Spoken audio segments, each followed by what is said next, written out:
morning, everyone. Thanks for being here. My name is Kim Rominger. I'm with the Equipment Dealers Association. We represent equipment dealers, outdoor power equipment dealers, farm equipment dealers, and construction and industrial dealers across North America and Canada. We have a lot of programs and services, and one of the things we try to do is solve dealer problems. So the purpose of today's panel is to let some of your customers, dealer customers, explain what they expect from a dealer, things that you are doing great on or from their perspective, and things that you might be able to improve on or you might wish to implement. So I'm going to let our panelists introduce themselves, tell you a little bit about them, and then we'll jump right into questions. So we'll start right here. Hi everyone, how's it going? My name is Joe Mayer. I'm with Mulholland Landscaping from Omaha, Nebraska. Our company during peak is we employ approximately 120 to 150 people.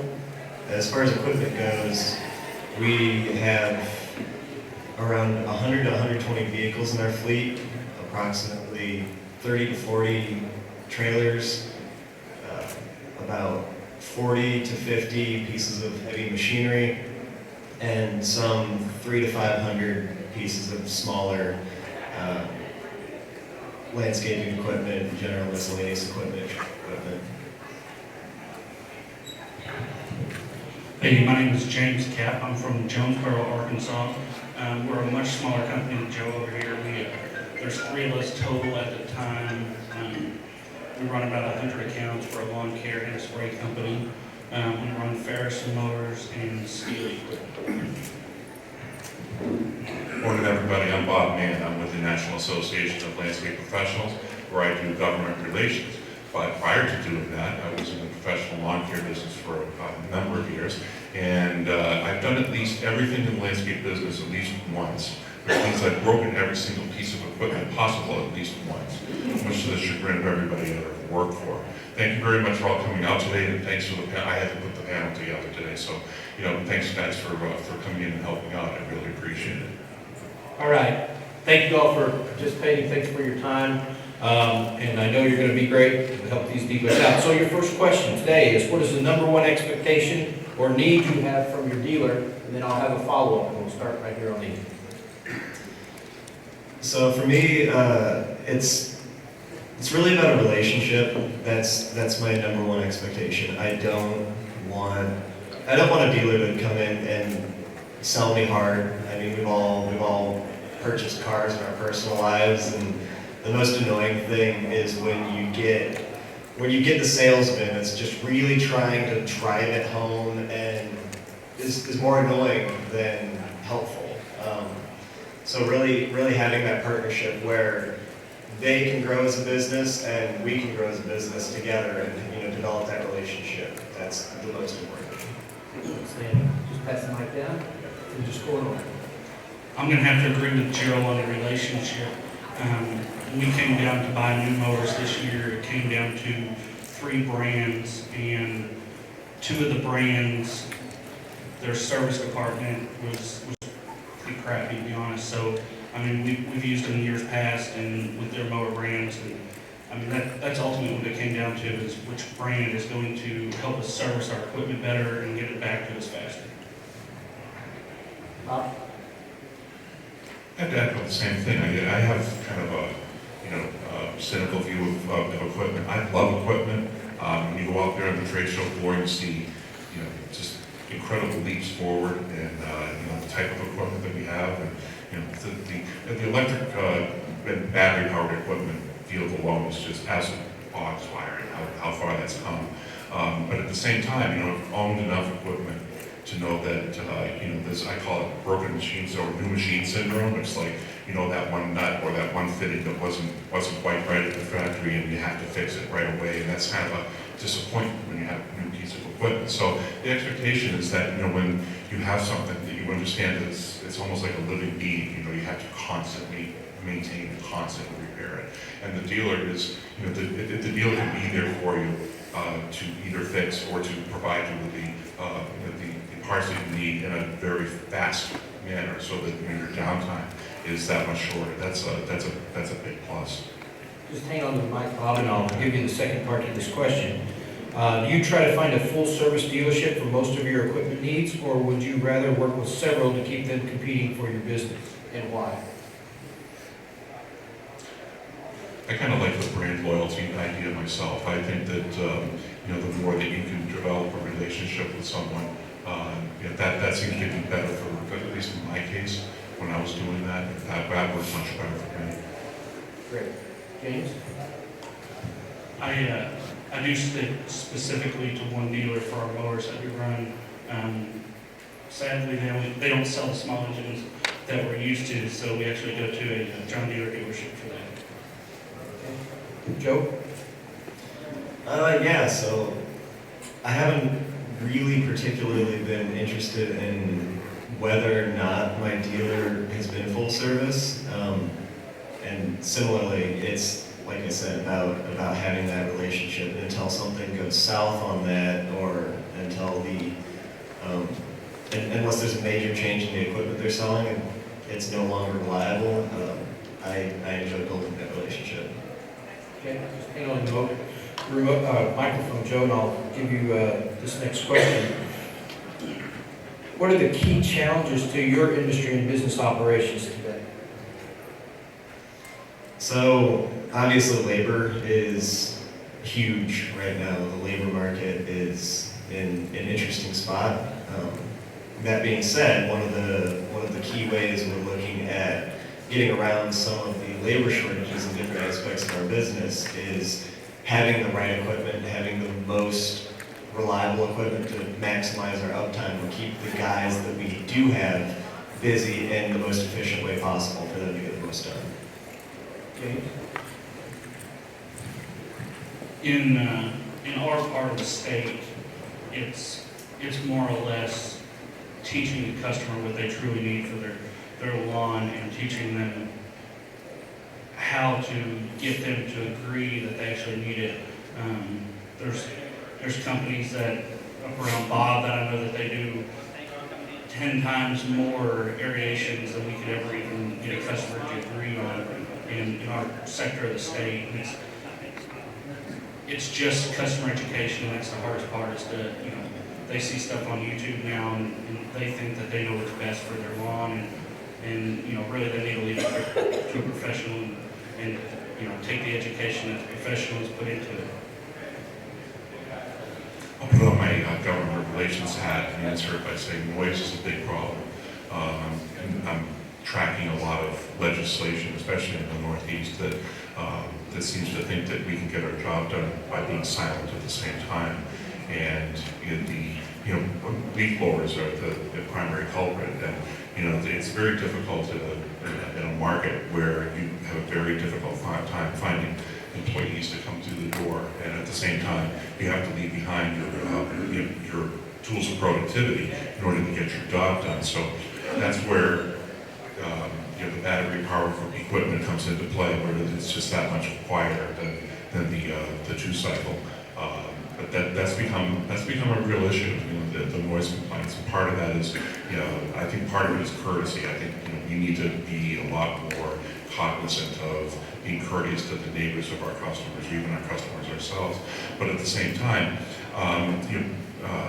maintaining the equipment that we have. I think part of what when it comes to leaf blowers is that you expect to use a leaf blower for a number of years before it actually falls apart and you have to buy a new one. But in the course of that time, it becomes progressively louder and smellier and smokier and that type of thing, which is what drives the complaints. Hang on to the microphone, Bob, because this one I think falls right into your ballpark. Okay. And I know dealers across the country have workforce issues, trying to attract new young technicians, new people into the business. But the same with professional landscapers and mowers and such.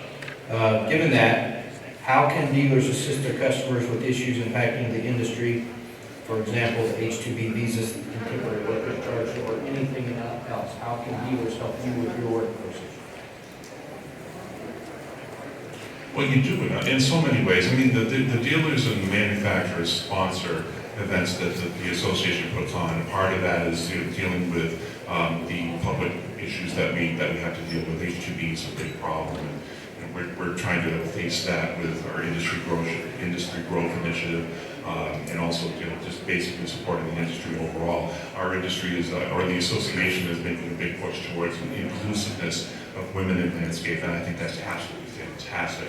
The association itself is overwhelmingly male, and yet, there's so many women out there that just do wonderful, wonderful work in the landscaping business, and, the association is looking to be far more inclusive of that, and I hope that, you'll participate as well. The dealers themselves, it's just like most of life, just showing up is such a big deal, and when we're dealing with legislation that dealt with, with noise complaints, there were manufacturers and dealers that stepped up to help us out, and that was a big plus. James? Wow. I'm really not into the visa stuff.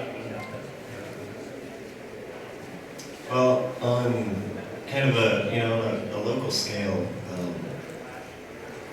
everything takes time. So we're all, as business people and as landscapers and as people who really like equipment, we're all solving problems all day long, a huge range of problems. And my to-do list is ever growing, right? And so the most helpful thing for me that my vendor partners, the dealers, do for me is really have answers, have solutions, and be there to take some of that burden off my plate so that I don't have to spend all of that time worrying about those particular sets of issues, and I can work through different problems while they are there as my kind of support field.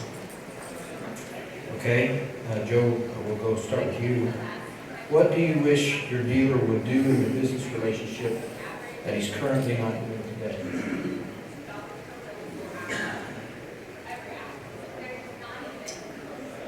Well, no one's perfect, right? So everyone can be better. I think for me, it's just what I like to see the most is kind of rapidity, like in the sense of communication. When we have a discussion, the dealer comes out, we talk about a problem that I'm dealing with, something going on, we talk about a potential solution. And then I say, hey, just shoot me a price on that. Let's see if that's something that we can work into our budget to move forward. If I don't hear back from my dealer,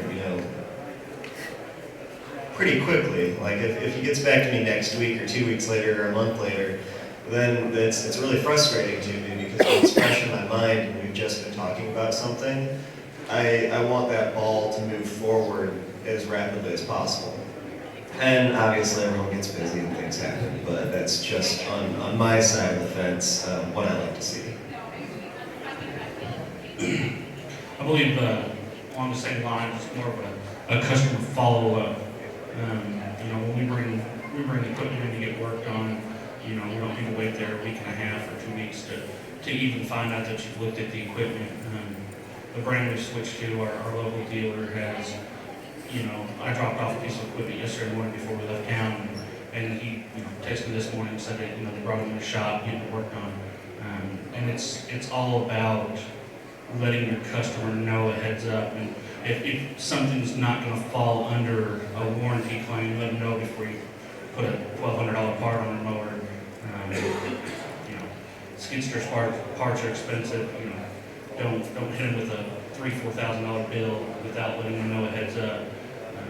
This isn't warranty or it was neglected. To me, that's the biggest thing.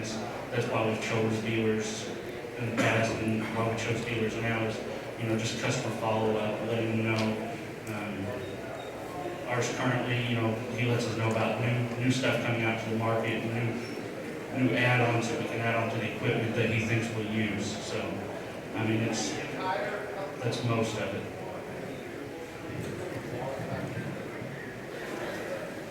It's funny, James and I know each other through a Facebook group, professional lawn care group, and so much of what that group is about, and social media being done correctly and for positive, is that we try to learn from one another, teach each other. That's why we're all in this room today. We came here to learn, because there's so much to learn about.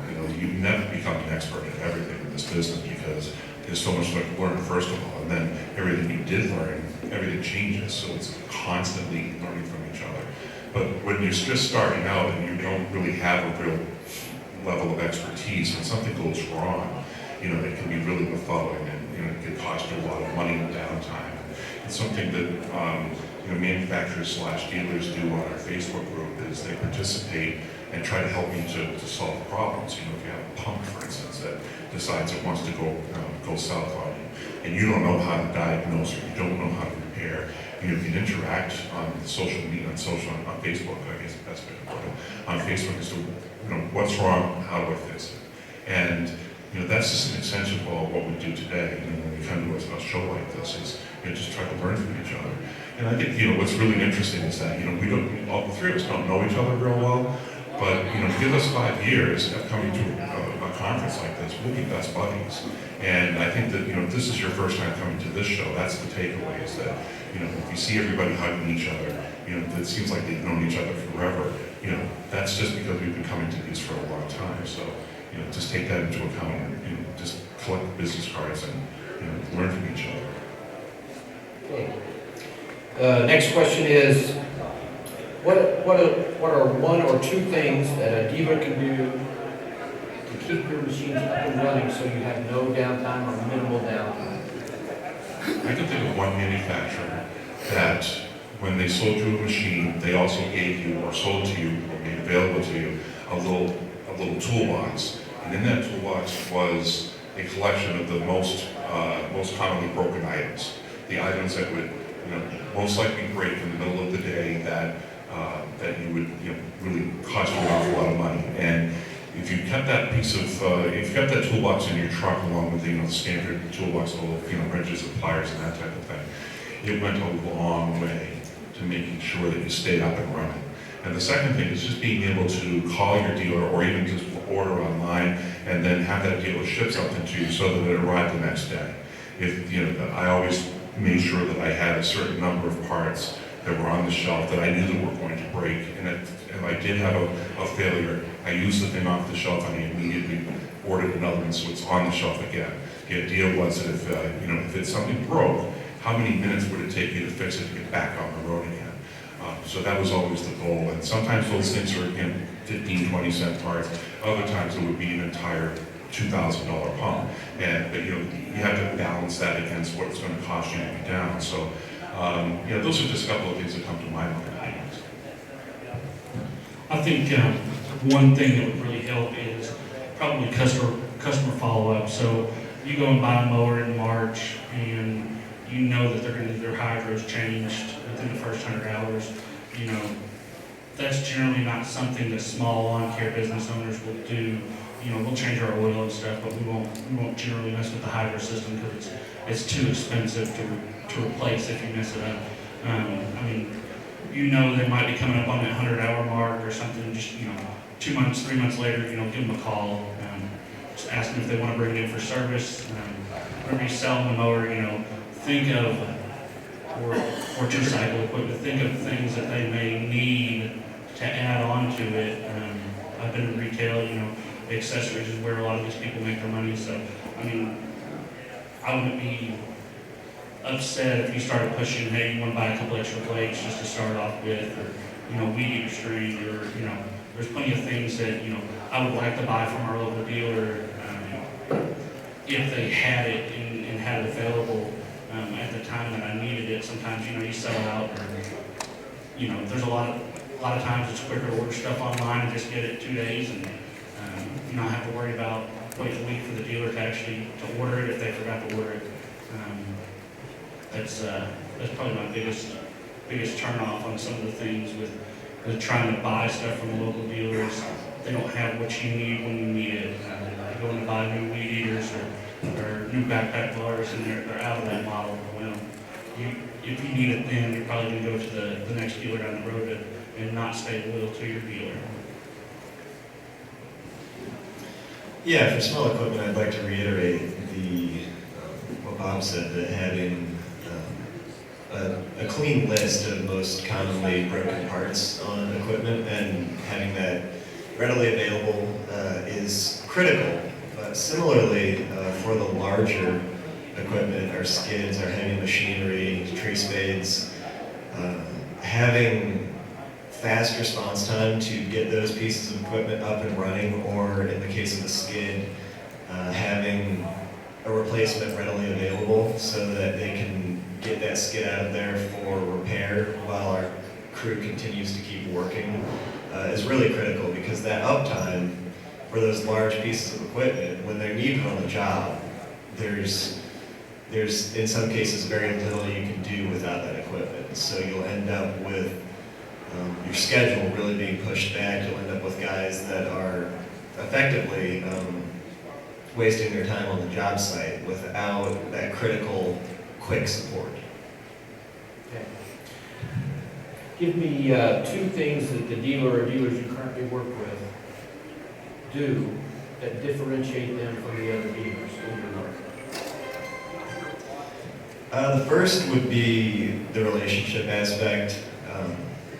My favorite vendors are the ones that they're there for me. They stop by. They aren't, like I said, they're not trying to high pressure sell me all the time. They're really interested in kind of my well-being, our company's well-being, our employees' well-being.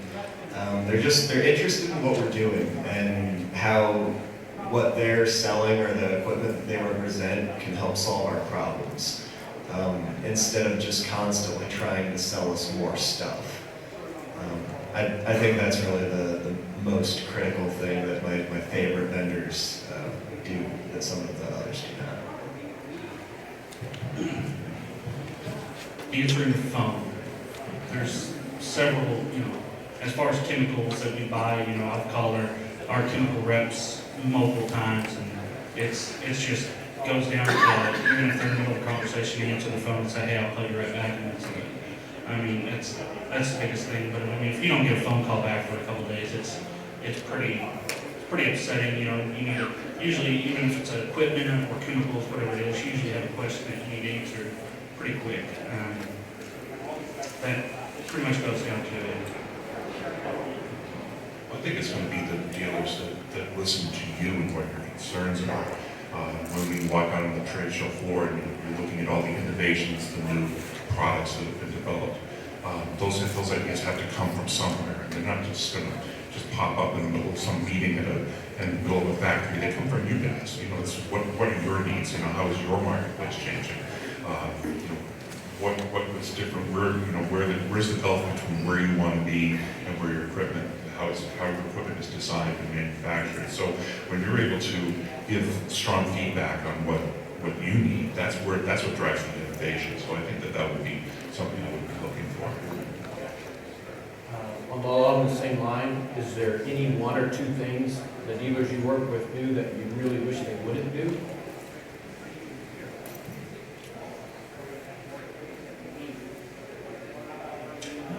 Something I don't have a good answer for that. That would be something that would just be. I'm not a negative person like that. If something strikes me wrong, I just move on to the next dealer. But I'm not looking for. I don't really have a good answer for that. I'd have to probably agree with Bob on that. So, negative wise, if there's something that they're doing that we don't like, we usually just be blunt about it and tell them. So. Yeah, I agree. I've said a lot of things I like and don't like already, and so sounding like a broken record. All right. Next question. Who gets the business? The dealer that has the lowest whole good prices, or the dealer with the best service department?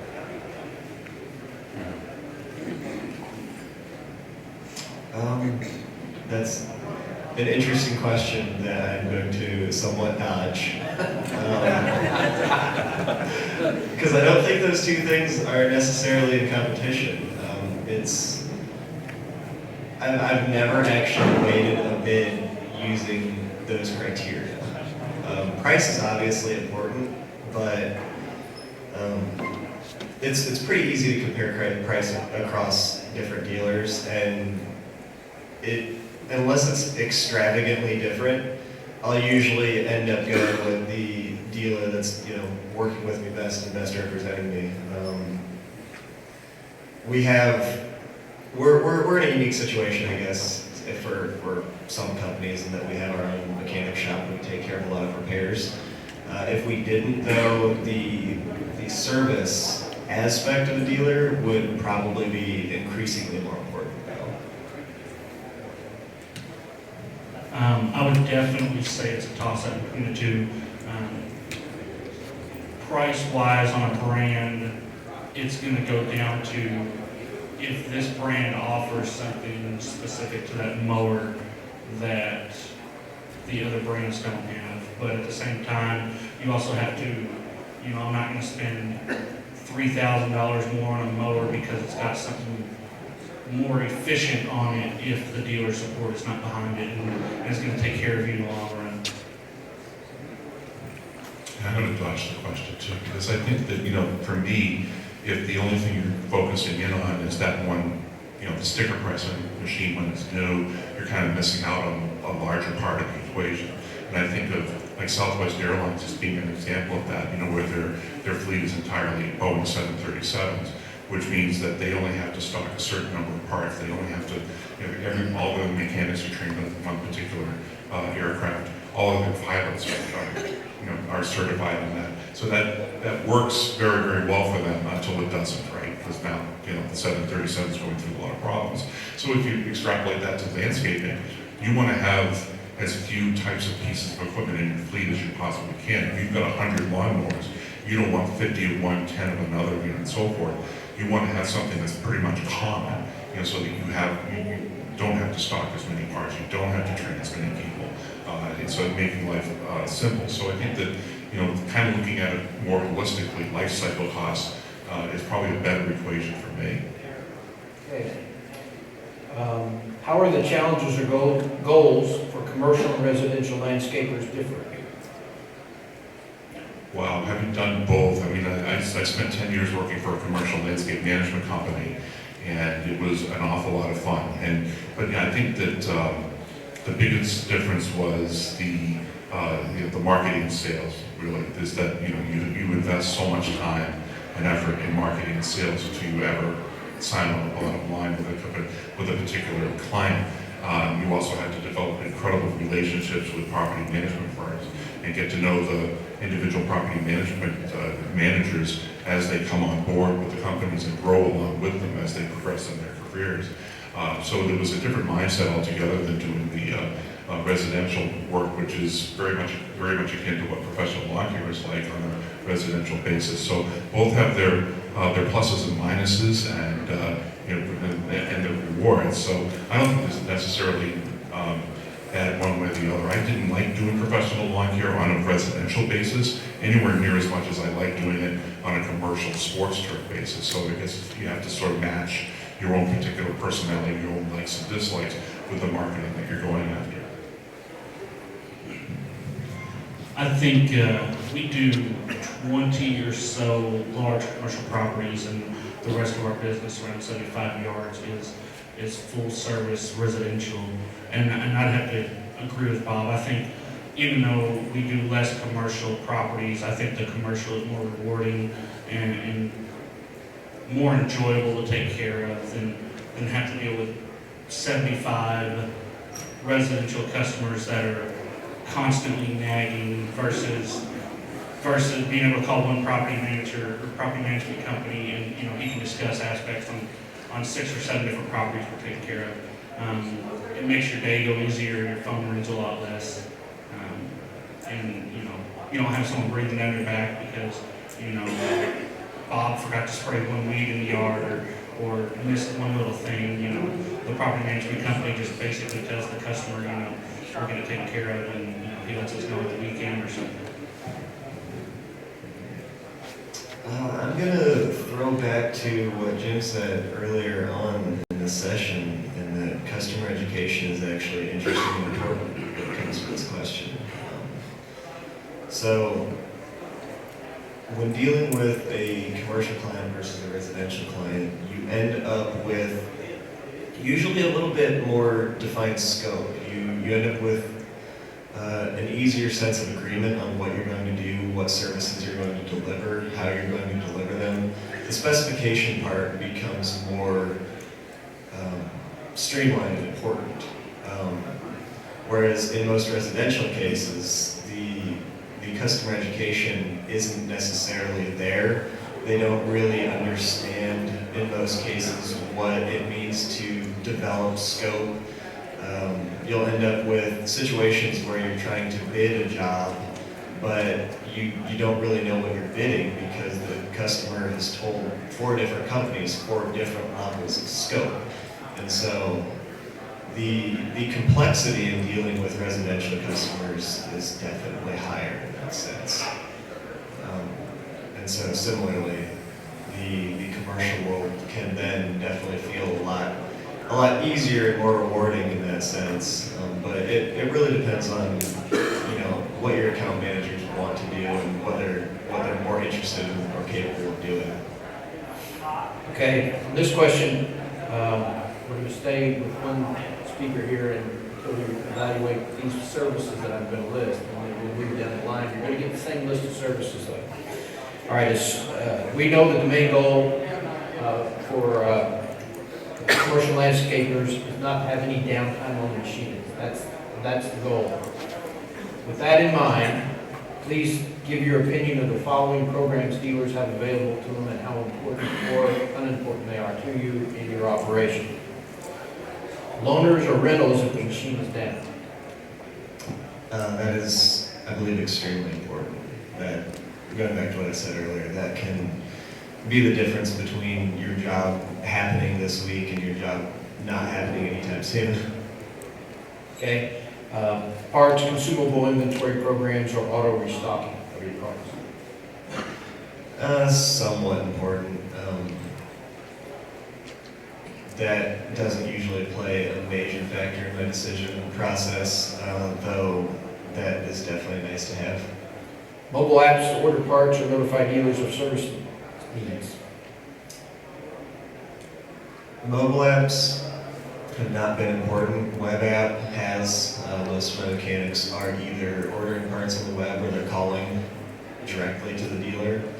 I don't think we've ever really considered whether or not we wanted to try ordering things on mobile. Sales or service reps who will visit you on the job. Extremely important. Both coming to our yard and our shop and also job site to see what we are doing and what problems we're trying to solve on site. Very important. Extended service contracts. Somewhat important. So they can be beneficial and sometimes they can be a pain. That kind of throws back to whether or not there's that replacement equipment available, that rental type of equipment to swap out to increase uptime. Because even if we have a service contract, if our piece of equipment's getting taken away for a week or 2 weeks or however long it takes to fix, then that's still 2 weeks of utilization that we don't get back. Okay, on to James. James, we've got the same question. Just give us your thoughts and how important the following services are. Loaners, rentals if the machine is down. Probably extremely important. When something goes down and you need that, you've got to have something to get the lines done, get the properties taken care of. Parts, consumable inventory programs, and auto restocking.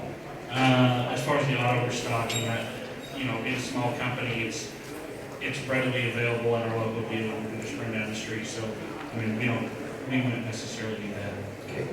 Mobile apps to order parts or notify dealers of service needs. Pretty much the same situation. Running down the street's not too bad. Or, if we order stuff online, we can do it from our phones. Sales or service reps will visit you on the job. Pretty important.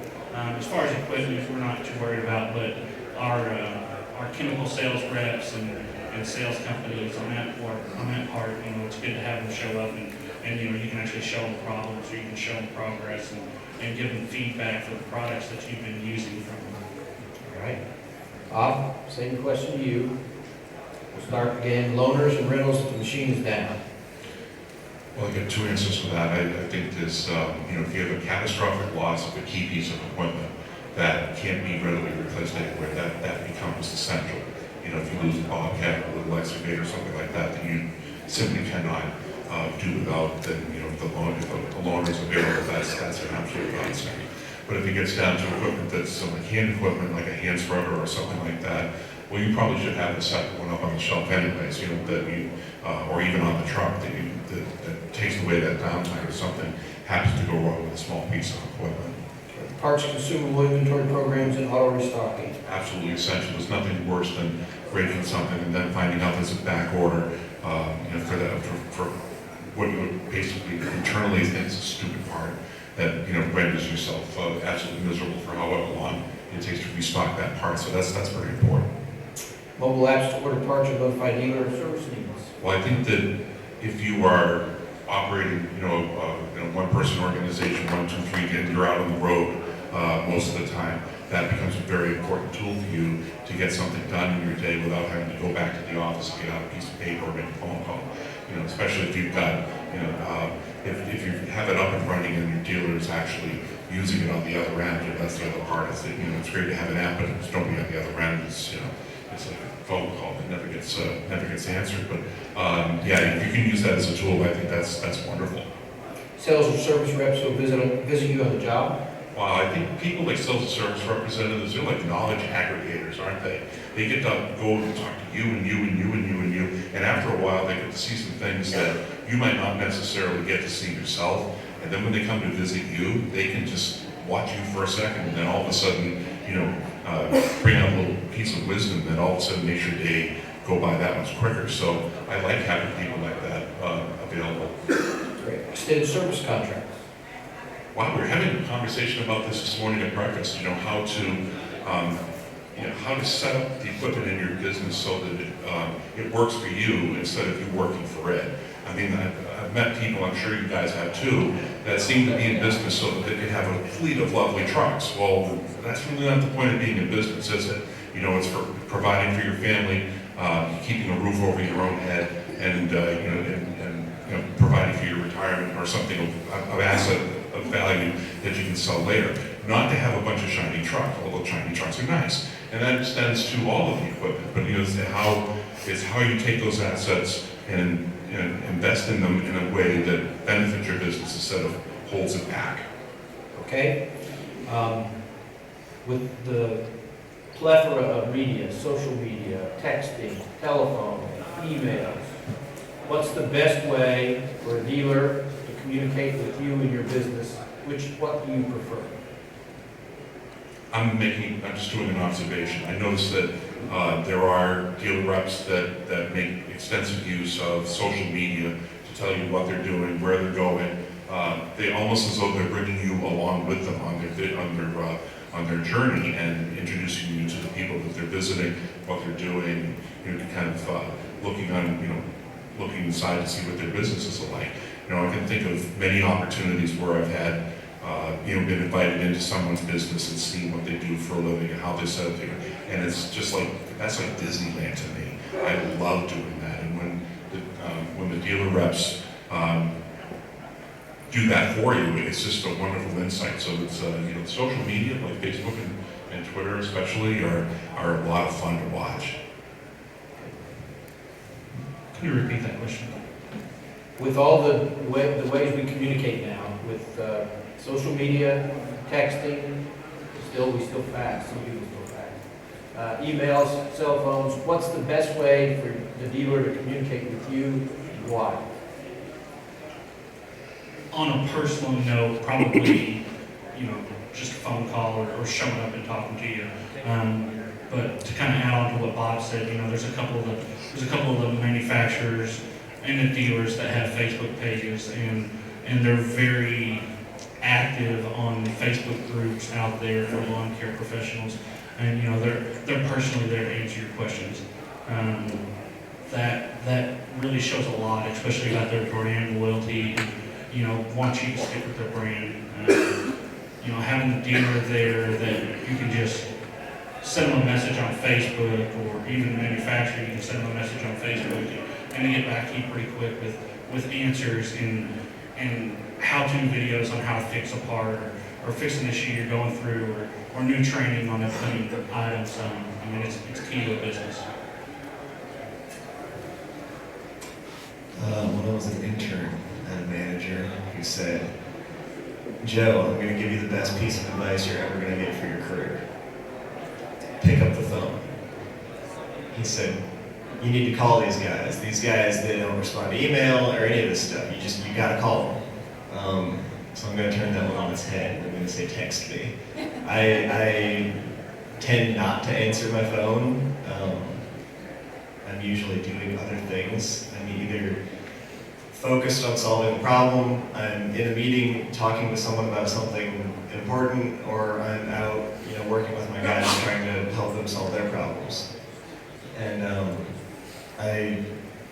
if you want to get a hold of me, sending me a message with what you want to talk about and whether or not it's important is critical to me, so that I can actually start processing that before I get ambushed on the phone and then start having to, get into a 40-minute conversation about something that could just as easily be answered in a 30-second message. So, sorry to my manager from when I was an intern, but text me. All right, well, that's my list of questions. Does anyone, we've got about 5 minutes here, would anyone from the audience like to ask these gentlemen a question? Yes. Just shout it out. Oh, if a dealer has servicing contract, preventative maintenance, would you be interested in that?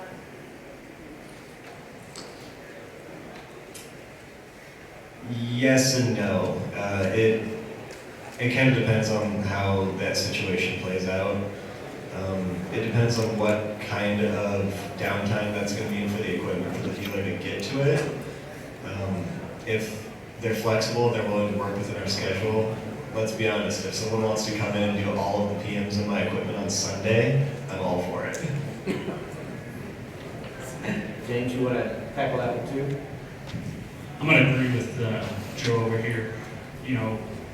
If the dealer is going to send out a text or something, like I said earlier, hey, your hydros are ready to be serviced, or what's your hours on your machine? We'll check what services you need. I'd be all for it as long as they're willing to be flexible, so where I can say, hey, I can bring it in Thursday. Can you get it to me back in a couple hours? And they're good to go with that. I'd be all for it. I guess it depends on how you set up your business, right? Because, Joe, you have 4 mechanics on staff. You have 6 mechanics on staff. So it doesn't really make a lot of sense for you to outsource, either service or that type of thing, because, well, you've already made the investment in the mechanics. So you kind of just say, well, it's kind of baked into the cake. We're going to do that ourselves. Yes. Would you be, willing to pay more money if you got your equipment back sooner and faster than having to pay somebody to work overtime? So let's say we charge time and a half for labor or 25% more if your equipment breaks down at the end of the day. Or is that something that make you mad because your yard net is broken, then you got to pay more to have it fixed? But if you get to jump the line, you have to pay a tech to stay over. Is that worth it to you or not? Yeah, that's an hour and a half question right there, isn't it? I mean, that's not as simple as it sounds. Yeah. But, I think that what it really comes down to is that you need to be every bit as expert at your equipment as you are at whatever part of agronomy or horticulture you work in. You need to know, what makes the maple tree grow. You need every bit as much as what makes the next bark work. And part of that is just being really, really good at preventative maintenance.